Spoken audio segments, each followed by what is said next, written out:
En novembre, l'Assemblée générale du Tour du Val-Romée Organisation clôturait, en présence de Mireille Charmant-Munet, maire d'Artemar, une année 2018 pleine de réussite.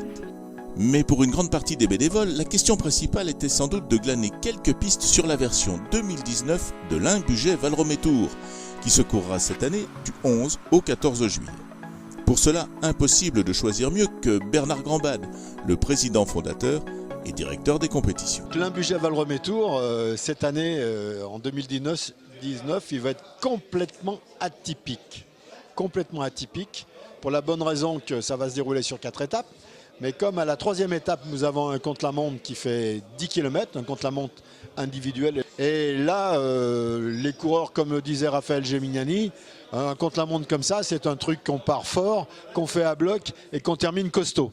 Voilà. Alors par contre, ça nous a permis, ce contre-la-montre, évidemment, de faire des étapes plus longues, notamment les 2 premières étapes, parce qu'il faut savoir qu'en junior, on ne peut pas faire une moyenne sur 4 jours de plus de 100 km par jour.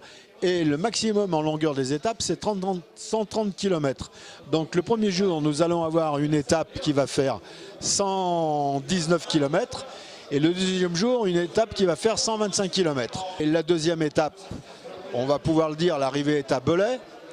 Et on va terminer également avec 2 passages sur la ligne avant la ligne d'arrivée. Et là, je peux vous dire que les juniors qui ont l'habitude de faire des étapes maximum 110 km, là, je pense que c'est pas forcément un grimpeur qui sera à l'arrivée à Hauteville, c'est un costaud qui aura su gérer ses capacités de pouvoir terminer la course.